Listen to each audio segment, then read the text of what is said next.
Eu convido você, querido, para nós meditarmos na palavra de Deus, Evangelho de Jesus Cristo, escrito por Mateus, capítulo 24.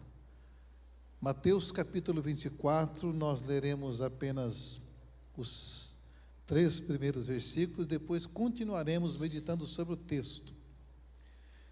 Diz assim a palavra do Senhor: Jesus saiu do templo e, enquanto caminhava, seus discípulos aproximaram-se dele para lhes mostrar as construções, a estrutura, as pedras que ornamentavam o templo. E Jesus disse: vocês estão vendo tudo isto? Perguntou ele. Eu lhes garanto que não ficará aqui pedra sobre pedra, serão todas derrubadas. Tendo Jesus se assentado no Monte das Oliveiras, os discípulos dirigiram-se a ele em particular e disseram: Senhor, dize-nos quando acontecerão essas coisas, e qual será o sinal da tua vinda e do fim dos tempos. Nós estamos aqui diante de, no mínimo, 3 perguntas de Jesus, dos discípulos a Jesus. Dize-nos, no versículo 3, dize-nos quando acontecerão estas coisas. Que coisas? As pedras que não ficariam pedra sobre pedra, que seriam derrubadas. Quando que aconteceria a destruição do templo? Essa é a primeira pergunta, que nós já respondemos no domingo passado. Esta é uma sequência sobre o fim. Então, o fim do templo e da nação de Israel, quando que aconteceu? Essa é a primeira pergunta que fizeram. Nós já vimos que aconteceu no ano 70, quando o imperador Tito assedia, cerca a cidade, e ali derruba os muros das casas, queima tudo, inclusive profana o templo, incendiando o templo. E o povo é disperso para outras nações. Aí a outra pergunta é: e qual será o sinal da tua vinda e dos fins do tempo? E nós aprendemos que os sinais que apontariam para o fim dos tempos, para a volta do Cristo, foi relatado por Jesus. Nós aprendemos que ele disse, que inclusive no versículo de número 7, no versículo de número 8, diz assim: tudo isto será apenas o início das dores. Quando ele fala de guerra, de terremoto, de perseguição, de nação contra nação, guerra contra guerra, pestes e etc., era apenas o início das dores. Nós aprendemos que, você pode entrar no YouTube depois assistir a mensagem de domingo, que à medida que aproxima o dia da volta de Jesus Cristo, sua volta visível, é como a mulher que está para dar à luz um filho, uma filha, uma criança. Quanto mais se aproxima o momento do nascimento, aumenta-se a repetição das contrações, aumenta-se a quantidade das contrações e intensifica a dor, porque a criança está para vir ao mundo. Ele falou: aprendam isso. Isso que vocês estão vendo é apenas o início das dores. Entretanto, perceba que, à medida que for chegando o dia da minha volta, isso vai intensificando a cada momento mais contração, mais rápido acontecendo os eventos, os sinais, e mais aumentando o sofrimento sobre a face da terra. Nós dissemos que um dos sinais que era a perseguição da igreja, que ele narra no capítulo 24, pequeno Apocalipse, a perseguição dos seus discípulos aconteceu imediatamente, inclusive, a ele ter ido ao céu. O Estevão já é morto quase nem um ano depois, e a igreja é esparramada nos confins da terra. E Nero, e Roma, inclusive Roma matando, jogando aos leões, queimando nas fogueiras, e a ferro e fogo, inclusive fazendo o que com João?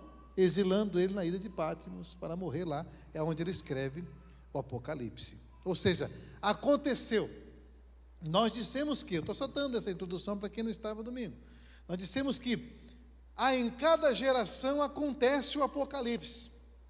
É como uma grande espiral que começa pequeno, vai se aumentando, vai se abrindo, vai se intensificando, vai avolumando a quantidade de dor, de guerra, de maldade, o amor de todos quase esfriando, o multiplicar da iniquidade, e etc. Ou seja, isso vai crescendo, desde quando Jesus estava aqui, foi embora. O apóstolo Paulo, que escreve a sua primeira carta, primeiro escrito do Novo Testamento, que é a carta aos Tessalonicenses, aquele povo já esperava que Jesus voltasse naquela época, naquela geração. Tanto é que eles venderam tudo que tinham e trouxeram para os apóstolos. Depois passaram fome, tiveram que, o apóstolo Paulo, fazer coleta para ajudar os irmãos de Jerusalém.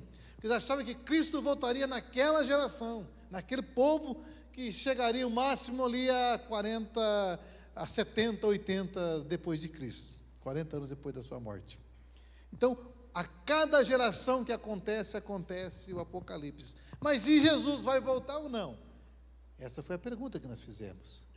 Ele virá outra vez? O que você disse? Virá ou não?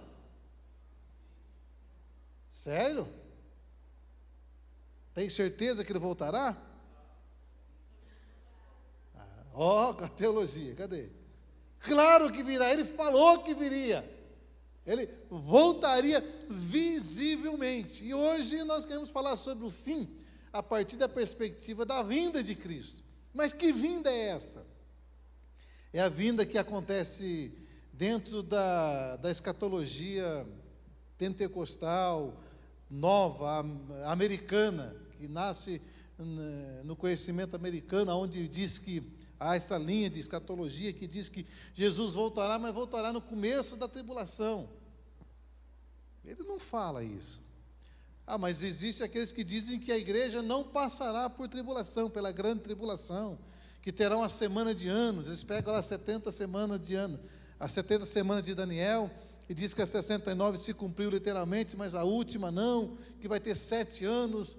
É muito bonito, mas Jesus não falou isso. Tem que usar muito versículos, tem que pegar Ezequiel, um pedacinho de Daniel, encaixar um pouquinho de Tessalonicenses 1 e 2, uns pedacinhos de Apocalipse, para tentar montar isso. E eu disse que nós iríamos ler o Evangelho de Jesus a partir de Jesus, e não de nenhuma outra teologia. Vamos ver como é que ele disse que voltaria e que jeito que voltaria. Porque se ele falou, eu tenho que olhar primeiro para ele, não para qualquer outro homem da história que tenha dito o contrário. Até porque até 150 anos atrás nunca se dividiu semana de nada, nunca se falou em volta de Jesus antes da tribulação, no meio da tribulação, depois da tribulação. Isso é muito novo, mas não tem muito respaldo bíblico. Então eu quero ver com você nessa noite, para nós olharmos para esse texto e guardar no nosso coração essa certeza que se ele disse que voltaria, ele voltará, porque ele é Deus e jamais mentirá. Essa é a esperança. Então acompanhe comigo para ver como é que ele disse que seria, respondendo agora a outra pergunta dos discípulos. Perguntaram para ele: dize-nos quando acontecerão essas coisas, ou seja, a destruição do templo e o espalhamento dos judeus sobre a face da terra, e qual o sinal da tua vinda e dos fins dos tempos. Dos fins do tempo nós já vimos o que acontece. E o da sua volta, da sua vinda? A partir do versículo 23, ele diz assim, o texto diz assim, é Jesus dizendo assim: se então alguém lhes disser, vejam, aqui está o Cristo, ou ali está ele, não acreditem, pois aparecerão falsos cristos e falsos profetas, que realizarão grandes sinais e maravilhas para, se possível, enganar até os eleitos. E vejam que eu os avisei antecipadamente. Então, uma das características de que Cristo está voltando muito perto é que apareceria muito falso profeta. E aparecia falsos Cristo. Que é? Alguém que vai chegar e dizer, eu sou o Cristo? Talvez, tem até um curitibano, está vivo ainda? O Henry? O pai. Ele está cheio de mulher, carregado, camarada. Para a cruz ele não quis ir, né? Mas isso aí já é para teatro mesmo, né? Mas o cara não vai dizer, eu sou o Cristo, não, ele vai dizer que a palavra Cristo é o quê? É isso que a gente tem que entender. A palavra Cristo significa ungido. O cara não ia chegar dizendo, eu sou Jesus de Nazaré. Não, eu sou o ungido do Senhor. Está ou não está cheio de ungido do Senhor por aí? Que inclusive você não pode nem tocar no ungido do Senhor, né? Senão você é amaldiçoado. Ai daquele que tocar no ungido do Senhor. Você não pode tocar em ninguém, então, porque todos que têm o Cristo são ungidos do Senhor. Mas apareceriam gente que atribuiriam para si poderes e conotação de espiritualidade, agarrando e tomando, usurpando o título de ungido. Falsos cristos. Que Jesus vai dizer que por causa dos frutos você os conhece, sabe se prestam ou não. Mas haveria falsos profetas, que inclusive dariam as datas da sua volta. O engano, Paulo vai escrever sobre esse assunto do fim do tempo, dizendo que nos últimos dias os homens, as pessoas teriam comichões nos ouvidos e não suportariam ouvir a verdadeira palavra, a simplicidade do Evangelho, porque quer coisa diferente.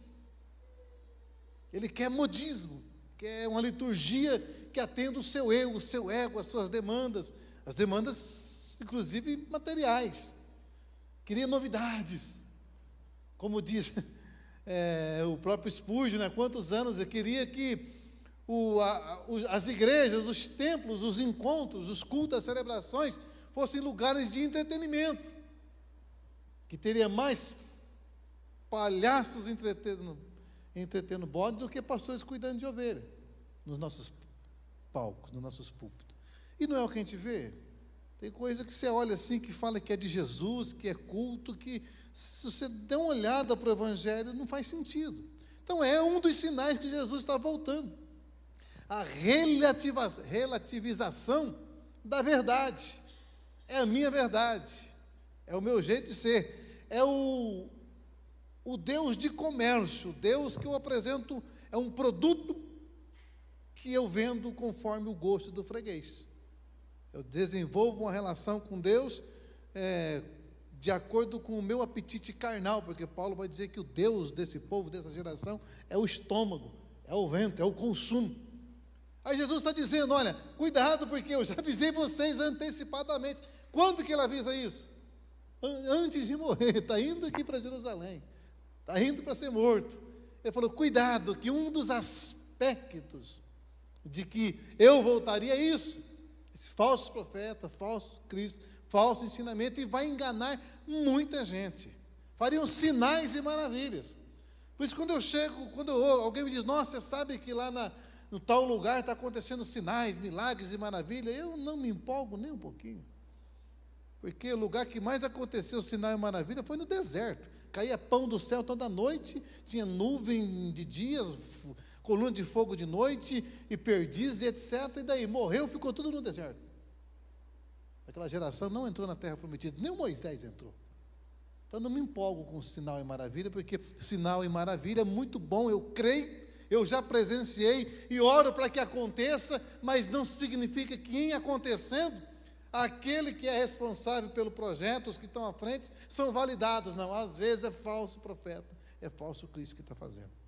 Sem contar que a maioria dos sinais são tudo mentira, são montagem, gente. Sabe qual que é o milagre que eu admiro, que eu choro? É quando eu vejo alguém nascido de novo, se convertido, rendendo a Jesus Cristo de Nazaré. Agora, se ele pode curar, pode, eu creio que ele cura, ele faz do jeito dele, mas é para a glória dele, não para mim, é jamais. Então ele falou, cuidado, eu estou avisando vocês. Aí ele diz, no versículo 26, assim se alguém lhes disser para vocês quem? Vocês discípulos, a pergunta é para os discípulos, não é para todo mundo. É o discípulo que perguntou, ele está respondendo uma pergunta. Se alguém disser, olha, está falando do mestre, ele está lá, no deserto, não saiam, não faça romaria atrás de pregador.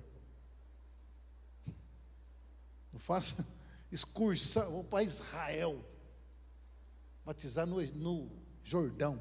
Ok, você tem dinheiro, vai mesmo, vai passear, até eu tenho vontade de ir. Mas você vai se você vai lá pelo fim espiritual, já está equivocado. Ali está ele, ou ali está ele dentro de casa, não acreditem. Como será a volta dele? Olha o segredo aí. Ele que disse, porque assim como um relâmpago sai do Oriente e se mostra no Ocidente, assim será a vinda do Filho do Homem, Jesus de Nazaré. Como que será a vinda dele? Como um relâmpago que sai do Oriente e se mostra no Ocidente. Isso significa dizer que é de forma visível, se vê o relâmpago. Ele continua dizendo, onde houver um cadáver, ali se juntarão os arbutres. Imediatamente após a tribulação daqueles dias, que dias? Aqueles dias em que se aproximarem a sua volta. Ela acontece em cada geração e vai piorando a cada dia que acontece. O sol escurecerá e a lua não dará a sua luz. As estrelas cairão do céu e os poderes celestes serão abalados. Você está pensando que é pandemiazinha que é a volta de Cristo? É mexer no cosmos, é mexer no universo. São terremotos, são cataclismas, são coisas assustadoras. Versículo 30, então aparecerá no céu o sinal do Filho do Homem, e todas as nações da terra se lamentarão e verão o Filho do Homem vindo nas nuvens do céu com poder e grande glória. E ele enviará os seus anjos com grande som de trombeta, e estes reunirão os seus eleitos dos quatro ventos, de uma a outra extremidades do céu. Jesus vai voltar? É ele que falou. Mas não é no arrebatamento secreto? Só para a igreja?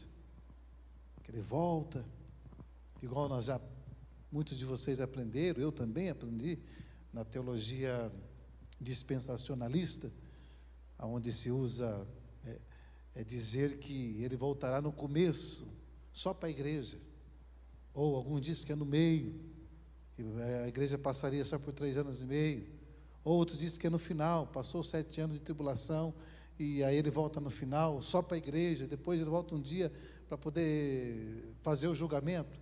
Não, Jesus não disse isso.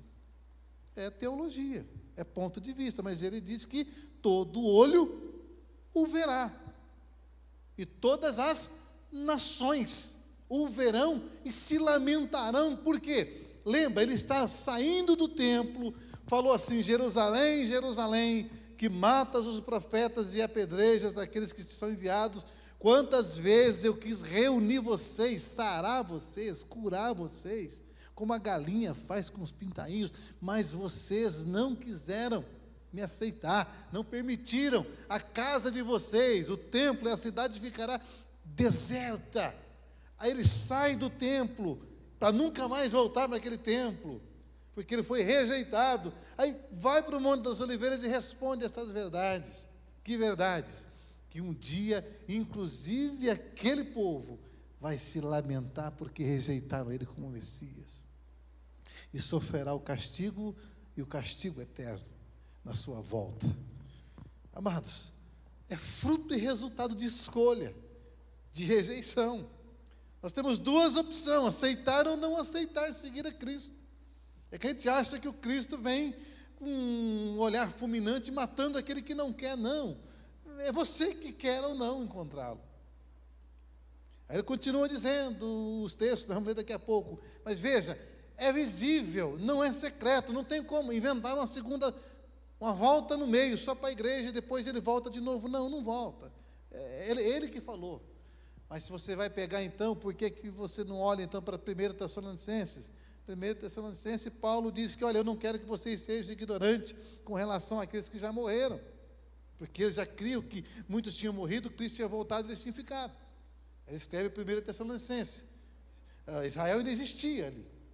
Ele fala: eu não quero que vocês fiquem receosos, tristes, porque na verdade, esse mesmo Cristo que foi, voltará. E importa que aqueles que já morreram, primeiro, quando ele voltar com seus anjos, aqueles que morreram ressuscitarão primeiro, e nós, os que estivermos vivos, seremos arrebatados e encontraremos o Senhor nos ares para estar com Ele. Amém? Está vendo, pastor? Tem arrebatamento? Tem, mas é no mesmo evento. Não está gerando conflito nenhum com o Cristo que falou. De fato, o que tiver morto primeiro ressuscita. É que a gente acha que vai ser aquele evento, ressurreição número 1. Começa a fazer chamada para a ressurreição, né? Começa com Abel, o Adão, o Abel. Aí ficava com uns 300 anos fazendo chamada para ressuscitar todo mundo, depois transformar. Não, gente, o Paulo vai usar o mesmo termo de relâmpago que sai do Oriente e se mostra no Ocidente. Diz que a sua volta será como num piscar, um abrir e fechar de olhos. Pisca o olho aí, vai lá. Vai lá. Quantos segundos deu? Milésimo de segundo. É assim que acontece o arrebatamento da igreja. A volta de Cristo é assim, ó. Acabou, resolveu tudo. Novos céus e nova terra e pronto. E nós na glória eterna para sempre. Amém. Aleluia. Estou alegre. Ele falou que voltaria. E Ele ama-nos e voltará a hora que Ele quiser. Porque o problema nosso, cá para nós, é que nós ficamos angustiados e com medo. Falei domingo, a gente fica assistindo deixado para trás. Aí quando você acorda, a mulher foi no banheiro, você não viu que ela foi, fala, meu Deus do céu, Jesus levou a mulher, eu fiquei. Fica parpando a mão, né? Sai com o dedinho. Não é assim. Mas está escrito. Está mesmo, vamos ler que está escrito. Um será deixado e outro levado, né? Está ou não está? Vamos ver para baixo? Aí quando que será a volta dele? Versículo 36. É Jesus falando. Por que a gente fica preocupado com o tempo? Quanto ao dia e à hora, ninguém sabe. Nem os anjos, nem o Filho, somente o Pai. Claro, quando Jesus estava vivo aqui, ele não sabia. Hoje ele sabe porque ele está no céu. Hora e dia, então, não dá para marcar?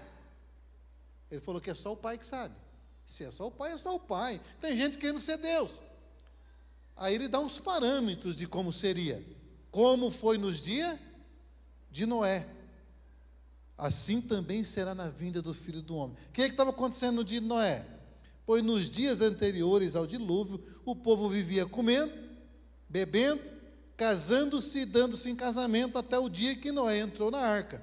E eles nem perceberam, até que veio o dilúvio e levou a todos. Assim acontecerá na vinda do Filho do Homem. 2 homens estarão no campo, um será levado e outro será deixado. 2 mulheres estarão trabalhando no moinho, uma será levada e a outra será deixada. Portanto, vigiem, porque vocês não sabem o dia em que virá o Filho do Homem. Mas entendam isso. Se o dono da casa soubesse a que hora viria o ladrão, a hora da noite, ele vigiaria a casa, ficaria de guarda e não deixaria que a casa fosse arrombada. Assim vocês também precisam estar, que jeito?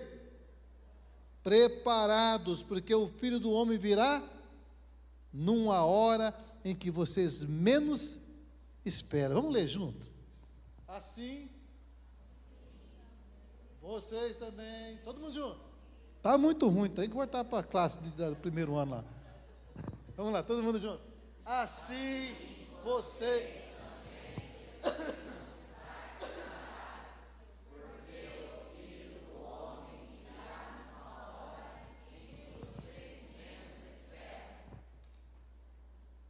Mas não é em 1988? Porque o pessoal da Figueira, lá que Israel é Figueira, diz que era 40 anos que nascesse a nação de Israel em 1948, aquela geração não passaria sem que essas coisas acontecessem. Passou. Aí deram uma ajustada na geração, foi para 2000, né? Miranda Leal até marcou, né? Miranda Leal marcou. O Aires também marcou. Não veio, depois era 2012, por causa de um filme que tinha, que eu nem lembro do filme, lembra do filme? É o 2012 o nome do filme. Jesus volta em 2012. Se Jesus falou que ninguém sabe a hora, e que viria na hora que ninguém esperasse, por que você vai ficar querendo marcar? Esse dia alguém me perguntou ali na sala, pastor, o senhor acha que vai demorar mais uns 2 anos para Jesus voltar? 10? Eu falei, irmão, se eu falar que é daqui 2 ele não volta porque eu falei, eu vou esperar mais uns 3. Eu falei, eu não sei, eu sei se ele voltar para mim hoje eu vou, e você vai? Porque ele pode voltar para você hoje. Então, essa tentativa idiotizada de marcar data. Aí acontece o quê? Gera frustração no coração daquele que espera, e vai o que Pedro fala na sua carta. Muitos me dirão assim, onde é que está a promessa da sua vinda? Ele não está voltando, faz 2000 anos, não volta mais. Quem voltou, voltou, quem não voltou, não volta mais, né? Não vai voltar mais nada. Aí não tem mais fé, não tem esperança, não tem mais certeza, porque banalizaram a coisa. Porque ficaram ouvindo falso profeta, ficaram ouvindo falso apóstolo, ficaram ouvindo falso mestre. Jesus falou que não é para marcar data. Ele falou, será como nos dias de Noé. Comia, bebia, casava e dava casamento. O que está de errado? Comer é bom, beber é bom, casar é quase bom, né? É bom também, né? É bom, né? Mais ou menos, né? É bom. Eu estou com 28 para 29. Comer, beber, casar e dar em casamento tem algum problema? O que ele está dizendo é que cuidado com a normalidade da vida. O povo do dilúvio estava vivendo de forma tão normal, não vou nem entrar naquele outro detalhe, para não complicar a cabeça dos irmãos, tem outra coisa aí também, mas não vou falar dessa vez, deixando a curiosidade. O povo estava vivendo numa normalidade tamanha que não tinha no coração a consciência do temor de Deus. É vivendo cada um para si. Comer, beber, casar e dar em casamento, o Lucas vai dizer que também comprava, construía, não tem problema nenhum. É fazer destas coisas a prioridade da sua vida. É viver dentro da normalidade da vida e não se aperceber que o Cristo diz que vai voltar, inclusive, é o que você menos espera. Estai, pois, apercebido, vigilante. Se você souber que o ladrão vai entrar na tua casa, você vai fazer o quê? No caso de algum, vai correr, né? Você vai trancar a porta, os irmãos que têm as pistolas aí, vai ficar com a pistola armada, né? Com a 12. Agora, você não sabe a hora que ele vem. Ou seja, esteja atento, que há a possibilidade dele voltar, porque ele disse que voltaria. Agora, meus amados, ele conta uma outra parábola para dizer o que é para fazer enquanto espera a volta dele. É que a gente fica caçando data, caçando tempo. Não, imagine, está escrito a igreja de Laodiceia, que viste que fosse fiel comigo, eu te livrarei da hora da tribulação que há de cair sobre o mundo. Aquela tribulação que já aconteceu no tempo de Cristo, que aconteceu no Holocausto, que aconteceu na Inquisição e que vai acontecer de forma assustadora. Quer ver? Abra comigo Lucas 21, o texto paralelo que eu esqueci de ler. Olha que coisa terrível que vai acontecer aí. Lucas, capítulo 21, ele vai dizer como que estaria o coração do pessoal, da época da volta dele. 21 de Lucas, versículo 25, diz assim, haverá sinais no sol, na lua e nas estrelas. Na terra, as nações estarão em angústia e perplexidade com o bramido e a agitação do mar. Maremoto, tsunami. Vocês estão vendo aumentando o nível de mar, destruindo o litoral, etc. Vocês estão vendo isso? Está vendo já? Aquecimento global, etc. Versículo 26. Os homens desmaiarão de terror, apreensivos com o que estará sobrevindo ao mundo, e os poderes celestes se abalarão. Então se verá o Filho do Homem vindo numa nuvem com poder e grande glória. Como que eu devo estar? Eu não vou ser poupado então da grande tribulação? Rapaz, cá para nós. Se Jesus não poupou nem o Pedro, nem o Paulo, nem aqueles cristãos primitivos, que de fato, perto de mim, os caras eram cristãos de verdade. Não poupou, vai poupar você. E eu? Da tribulação, não. Imagina, eu sou igreja de Jesus, eu não vou. O couro vai comer no lombo, filho. Para ver se tem, de fato, vai negar Jesus ou não. Lá os irmãos o pessoal lá do Estado Islâmico lá, filho, navalinha na garganta. Por que não livrou esse? Não está livrando os meninos. E você é melhor guia. Aí nós aqui no Brasil, domingo à noite, sabe, uma vez por semana num culto, eu sirvo a Jesus. Ai, que coisa mais linda. Jesus não vai deixar eu passar pelo pior. É só coisa de americano para inventar uma teologia dessa. Nós vamos sofrer sim. A geração que for esperar Jesus, que Jesus voltar, vai ser de muito sofrimento. Eu acho que, na minha compreensão, não estou ditando, não estou dando data para ele voltar, pelo amor de Deus, eu acho que ainda está muito longe. Porque, apesar que para piorar é rapidinho, né? Para piorar, você vê uma pandemia, você tem um vírus pronto para 2023. Esse aí foi só teste, ensaio. Tem a sobremesa em 2023. Então, pode piorar muito, em 10 anos você virar um caos a terra. Pode, mas eu acho que não demora um pouco, porque está muito bom ainda. Você está preparado para ele voltar? Será como nos dias de Noé? O que ele quis dizer com isso? Lucas 21, 34. Escute, tenham cuidado. Por que ele falou que era como um ladrão? Quando você menos esperar, ele volta. Tenham cuidado para não sobrecarregar o coração de vocês. O coração de vocês do que? De libertinagem. Ah, não tem libertinagem, né? Anitta, representante das mulheres. Que coisa mais linda. É só no Brasil. Libertinagem não tem no nosso país. Cuidado para não sobrecarregar o coração de vocês de libertinagem. Bebedeira, ó, bebaiada, tudo sem lucidez. E quando fala bêbado aqui, é todo tipo de droga lícita ou ilícita que tire a sua lucidez, que altere o estado de consciência. É que na época aqui não tinha cocaína, LSD, eu não sei muito de droga, nunca usei, graças a Deus, né? Mas é tudo que altera a consciência. Bebedeira e o que mais? Ansiedades da vida. Pegou todo mundo agora. Fala a verdade. Quem não está no Alpraz aí, no mínimo esse está aloprando, né? Eu sei que eu já tomei, graças a Deus, faz 3 anos que eu não tomo. Se precisar, eu tomo de novo.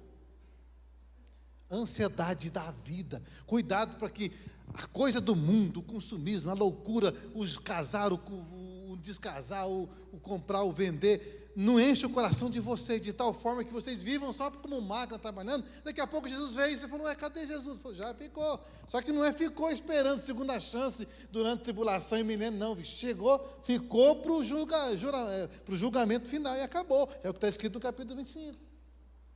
Que o pessoal, deixa eu abrir um parênteses aqui, essa escatologia do deixados para trás é uma segunda chance para os camaradas que é meio ruim, ainda que não está bem crente, né? Falar, nós inventamos a escatologia que Jesus vem de madrugada aí no meio, leva só a igreja, aí nós está meia boca, assim, crente meia boca, pé na igreja, pé no mundo, etc. Nós fica, passa uma tribulaçãozinha, apanha um pouco e não nega Jesus. Não dá a impressão que é isso? E não é o ensinamento da Escritura. Ou seja quente ou frio, morno, eu te vomitarei. Então chegou o dia, a época, o tempo, a geração, de nós percebermos que Jesus está às portas, está voltando, de modo visível, definitivamente, para julgar a humanidade e levar o seu. Mas e o deixado, um deixado e um ficado? Um levado? Quer dizer que 50% fica? Não. Onde estiver o cadáver, junto o arbutre. O que ele quer dizer com essa frase? Quer dizer que aonde houver necessidade, haverá julgamento. Ele está falando de julgamento, não de arrebatamento. Um será o quê? Levado pelas águas do dilúvio. Quem foi levado? Quem foi absorvido pela água e morreu. Deixado ficou só o Noé e a família dele. Nos dias de Ló, quem que foi levado pelo fogo do enxofre de Sodoma e Gomorra? Todo mundo. Quem que ficou? O Ló com as meninas. A mulher ainda deu uma virada para trás e virou uma estátua de sal. Cuidado com a mulher de Ló, Jesus falou. Levado no julgamento, no juízo. Não está falando de quantidade, 50% vai ser salvo, 50% não. Está dizendo que, olha, aqueles que realmente estiverem desatentos, que não estiverem esperando, vão ser pegos de surpresa, vão ser levados pelo julgamento dos anjos, que vai, inclusive, colher os seus eleitos nas 4 extremidades da terra. E os deixados é deixado com ele para sempre, eternamente, e glória, pois a ele, Jesus de Nazaré. E eu digo nessa noite, Maranata, ora vem Jesus. Eu tenho que parar. O fim, a vinda de Jesus. Agora, nós estamos aqui, diante da mesa, do pão e do cálice. E ele disse que todas as vezes que nós comêssemos e bebêssemos desse pão e desse cálice, nós estávamos celebrando a sua morte e aguardando a sua volta. Por isso que a gente celebra a ceia, para lembrar que ele vai voltar, para lembrar que ele morreu, viveu, morreu por nós, ressuscitou, mas que ele vai voltar, para dar uma analisada no nosso coração e perceber se ele não está sobrecarregado pelas coisas desse mundo, pela libertinagem, pela bebedeira, pela maledicência, enfim, por tudo aquilo que nos separa dele. Então, olhar para essa mesa é autoavaliar, é perceber se no teu coração e no meu coração há essa certeza de que ele vai voltar. Não é para você ficar com medo, porque aquele que for dele está seguro. E quem é dele? Aquele que cantou. Logo eu, perdido pecador, como é que é? Logo eu, tão frágil. Logo eu que, diante do Deus imortal, sou nada. Agora, logo eu, que sei quem eu sou. Então, essa mesa sendo analisada, para poder partilhar o pão e o cálice, é um trazer à memória a certeza que ele vai voltar. E a sua volta é de grande alegria para os salvos, para aqueles que se entregaram. Agora, para aqueles que não se entregaram, é momento de grande tristeza, porque eles nem perceberão que Jesus foi, e já estarão diante dele e ouvirão o que ele disse em Mateus: àqueles que estão à sua esquerda, apartai-vos de mim, malditos, para o fogo eterno, criado por capeta e seus anjos. Mas graças a Deus, escute, graças a Deus que ele nos dá essa oportunidade de estarmos aprendendo dele e trazendo à nossa memória essa certeza de perdão, de graça, de recomeço. E eu desejo que o coração seu nessa noite se encha de alegria, de esperança, que toda desconfiguração do seu ser, do meu, fique nesse lugar nessa noite. Fique aos pés da cruz. Descansa na graça, descanse no perdão de Deus. Ao participar desse cálice, desse pão, mergulhe mais nesse oceano do Espírito, mergulhe mais nessa graça, seja encharcado pela presença de Deus. Aleluia. Ah, como Jesus é bom. Querido, que brote no seu coração essa certeza de que ele vai voltar e que eu estarei preparado em qualquer momento que ele vier. Se vier para mim, eu vou. Se vier para todo mundo, eu também irei. E cantarei de fato eternamente com ele. Mas enquanto isso, caminhe junto com a gente.